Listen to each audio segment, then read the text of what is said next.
Hey guys, I am finally back. I definitely feel terrible about taking so long for the next episode here.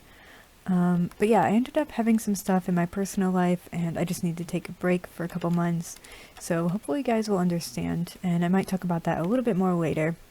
But I'm just so excited to be back in this world and to build some more habitats. So we're actually gonna just jump right in. I already have a lot of plans. So we are going to be building a habitat for a couple of platypus today. My main idea, it's gonna go kind of right here, and it's probably gonna go all the way to that back wall. I will have to sleep in a second, but I'm probably gonna expand this path here and then start a path this way as well, but I'm gonna expand this height, and then it's gonna also just dip down right here, and we'll have underwater viewing here, the water will be here, and then I think some land maybe on either side, or it might be like water on that side and land on that side. But yeah, that's sort of the basic idea for it. But yeah, I'm going to get building here. I've already got, as you kind of saw, a bit of a template. I want to use a lot of strip spruce mostly. And yeah, so I've gotten some stuff. We're going to try to do the path. And, and then this one I have for the back wall. I'll probably have to expand that a little bit. Alright, I think a lot of people already know a bit about platypuses, especially because of how unique they are. But I did try to find some interesting information. So their name is derived from Greek and translates to flatfoot, which is accurate. However, the actual name platypus could not be used in their scientific name because it's already been used for a species of beetle. And so I won't try to say their actual scientific name, but I do find it pretty funny that it means duck-like bird snout. And they are pretty well known for their bill that's like a duck, as well as the webbed feet that are like otters, and then a tail that kind of resembles that of a beaver, but they're not actually that closely related to any of these animals.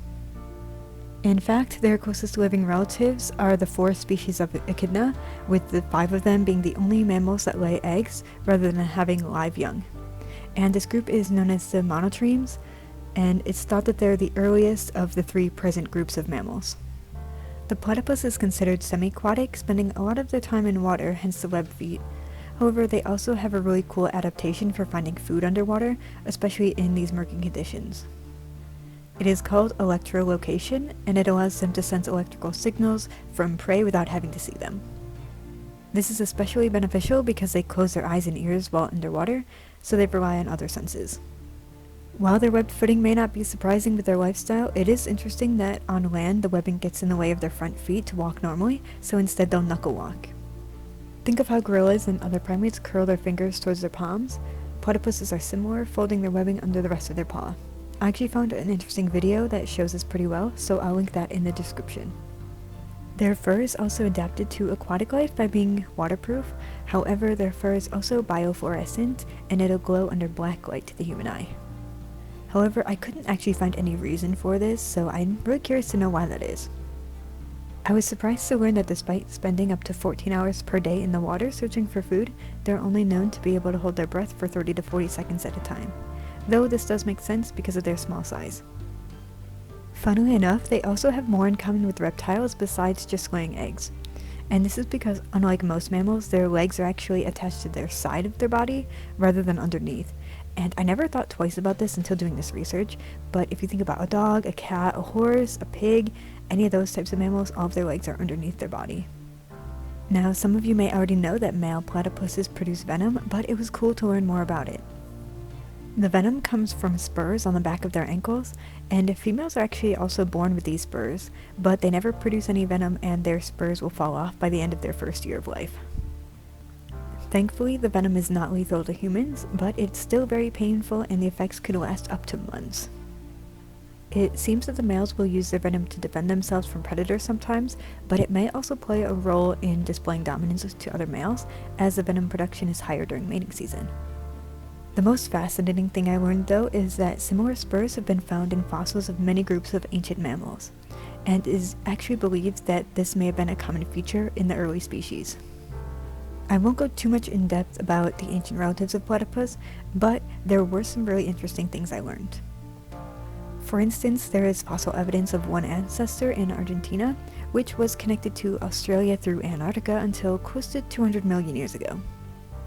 And another species was measured to be about 3 to 4 feet long, making it the largest recorded species of platypus.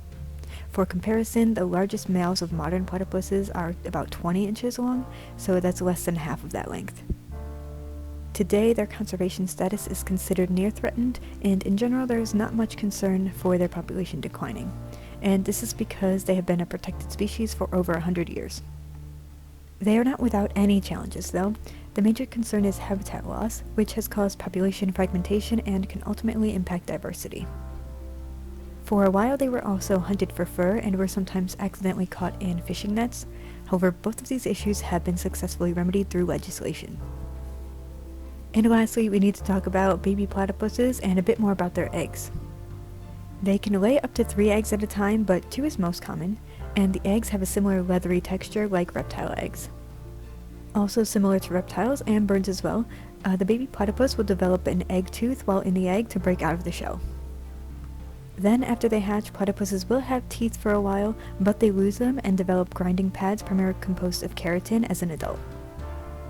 The males don't play any role in making or inhabiting the nesting burrows, they just use the same burrow for resting all year long. The females, however, will build larger nesting burrows during mating season, and they can reach up to 65 feet long. And the video I mentioned earlier actually shows a really great example of how she will carry branches with her tail and use it as bedding. And once they hatch, the young are called puggles, which, if you ask me, is the cutest thing ever. And these puggles also hatch completely blind and hairless, and so they rely on their mother for pretty much everything, and especially on her milk for about 3 to 4 months. Until that time, the mother will leave the burrow as little as possible, but then when she does, she'll set up little barriers of soil to block the tunnel until she returns. And when the puggles are born, they only weigh about 50 grams and are only about 3 centimeters long, but they'll be fully grown by about 18 months. And so those are the facts that I found about the platypuses. Hopefully you guys learned a thing or two, but let's jump in and go put them in the habitat. Alright guys, so the habitat is finished here. And I do think it's a little bit simple, but I really liked the underwater part there, so we'll take a look at that in a few minutes here.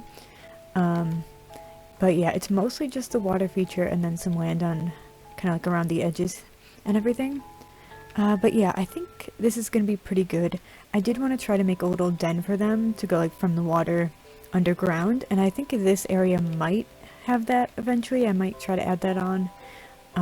But yeah, I was trying to figure it out in creative and stuff, but it's just kind of hard to design without it being too big or bulky. So we're going to keep it simple for now. Hope you guys don't mind too much. And then this back wall is going to have a roof and be more finished soon as well. But I think it's going to blend in pretty good, and if I have to change anything in the habitat, we can do that as well. But yeah, let's try to get these guys in here, and I think I'm going to put a pair. Because like I said, they are solitary, but they can live kind of in proximity, so that won't be an issue. So let's see. Oh my gosh, this is a baby. Okay, so it's a male. Oh wow, okay. So let's see if we can find a female. Oh, okay, perfect. Oh my gosh. Alright, so that one will grow up pretty soon, probably. Let me see, we might have to get them wandering. Okay, and I also still need to put a door in here, or connect it to my tunnel system. But for now that works. Oh my gosh, it's so tiny. Hi guys! Ooh. I will need to double check. I was pretty careful with some of the leaves and stuff that they can't get out. But we definitely don't want it to be a problem.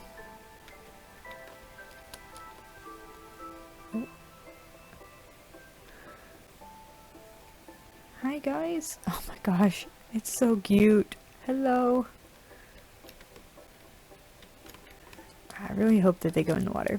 But let's go down here really quick. I like how this looks from here, like you'll come down the path and you can head right down here. Unfortunately the water does look a little bit weird, but I think it's alright. It's pretty cool how you can see here, but you can also kind of see the rest of the habitat as well. Almost see them up there on the hill. And I wanted to fill this with more plants down here as well. And I might try to add stuff later, but none of them were placing. I don't know if it's a bug or if it has to be on a certain type of ground. I tried sand and dirt, and neither was working. I don't know what else they would have to go on, so have to maybe work that out later too. We just move you down here. Would you like to swim? You're almost in the water, buddy.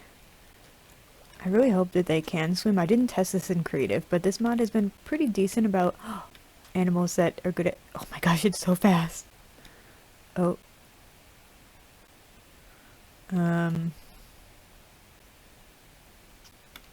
Buddy, are you good?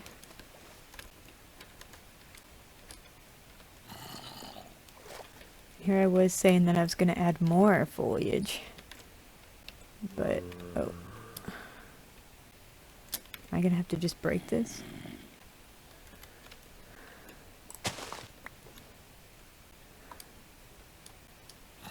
Oh, there it goes. Oh, buddy. Oh, hi, buddy. Can't see him pretty well under here, despite the water streaks. Wonder if I maybe did some shaders or something, if that could make the water clearer. Oh my gosh. It's so fast. Oh my gosh. Her eye. Oh, that was amazing.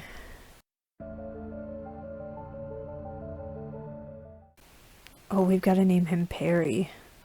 Okay, so I usually like to give you guys the option to recommend names to me, but we obviously need the male to be Perry, for Perry the Platypus. But if you have a female platypus name that would go along with Perry, it doesn't have to like match with Perry at all, but can have a female name suggestion if anybody has one. I'll definitely add that. Oh, oh wow. Why does he look so different from when he was a baby? That's so strange. But I do also want to thank you guys once again for being patient when I kind of had to take a break for a while, for a couple months. That was not my intent. Unfortunately, I had a couple of family things that were pretty unfortunate. And yeah, just trying to mentally deal with a lot of things like that. But I am doing okay. It just sort of between, you know, everything going on with my family and then trying to work and then my own health, physical health as well. It's just been kind of a lot right now. And just with having like stress, I don't know where she went. But any kind of like stress and then like not sleeping well, not eating well, you know, you just don't feel good, don't have energy. And so I didn't want to put out like a super bad video. And honestly, I wish that I had made this habitat better, but I do really like it and I hope you guys do too. And maybe we'll try to improve it coming up here. But I definitely wanted to get back into making videos. I've missed it so much. And I've honestly felt pretty bad about not doing it, but obviously I kind of have to put other things first sometimes. Okay, so I went and got the name tag. Let's see. Alright, there you are. Barry. Okay, that is cool. I didn't know that was a thing. That is so cool. I shouldn't be surprised, but that was so cool. Oh my gosh. Wait. Oh my gosh. I need you to go wander around a little bit or something. Oh my gosh. Oh. I really appreciate that they did that. Alright, so we're here at the kangaroo habitat for a quick minute. So I actually got a couple of name suggestions, both from Ronnie, so I really appreciate it. And they're both names from Animal Crossing villagers that are kangaroos, so I thought that was really cool. So one of them is Matilda. So yeah, this is a female here, so we're going to do that. Welcome to the zoo, Matilda. And then the other one, let's see. Yep, so this is a male. The other name we have is Walt. I really like both of these names, and I love Animal Crossing. I haven't played it in a pretty long time, but it's definitely always a lot of fun. Why you gotta be in the corner, buddy? But yeah, thank you again, Ronnie. I really appreciate any name suggestions. And that actually reminds me, if you have any name suggestions for the platypus, besides Perry, or any of the other animals in our zoo that aren't named yet, I definitely welcome those. Alright, so I actually let the habitat sit for a couple of days in real life, and I just want to add a little bit more to it right now, so I'm gonna just do a couple of trees, nothing too much.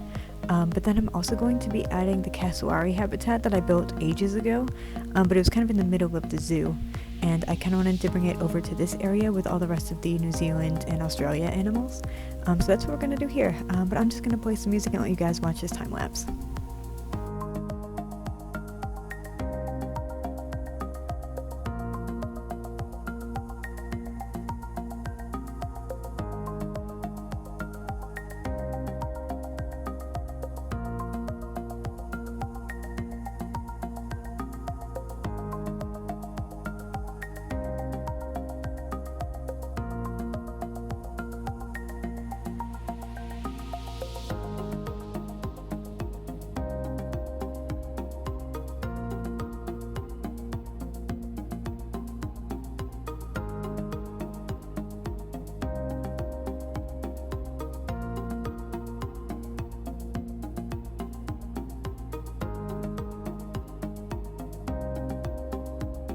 Alright, so those renovations are done.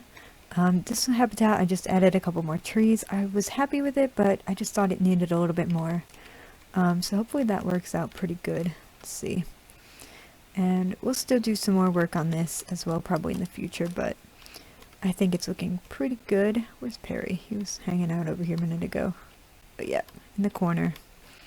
But yeah, then I moved the cassowaries over here as well, so that all of the Oceania animals could all be kind of in the same area.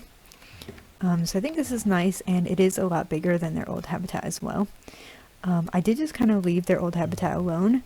I picked up all of their like plants and stuff, but yeah, I left sort of the shell of that habitat. So we'll see. I'll either put something different in there, or possibly I'll just add that space to the habitat next to it and just increase the size. I haven't had a chance to really look at it that closely yet, so I haven't decided.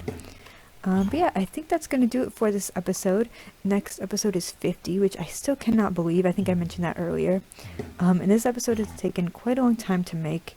I did take a kind of a bit of time off, as I said. But yeah, I'm really looking forward to getting back into making videos, and especially with the zoo stuff. However, I don't know exactly how much longer this series is going to be. Obviously we're at episode 50 already, and we've got quite a few animals in our zoo. If we just take a look at our map, this is the area that we've been doing here, but then it goes all the way back here. We have habitats. I haven't used much of this area or here too much, and then I do want to work on some water habitats soon. So there are quite a few more animals that we still have left. So I definitely want to try to get through pretty much all of them if possible. But yeah, I do have some ideas for future zoo series and stuff. I want to try out the newer Zawa and some other mods that go along with that. So yeah, there should be a lot of fun things coming up. But yeah, as always, thank you so much for watching, and I will see you in the next one. Bye everyone.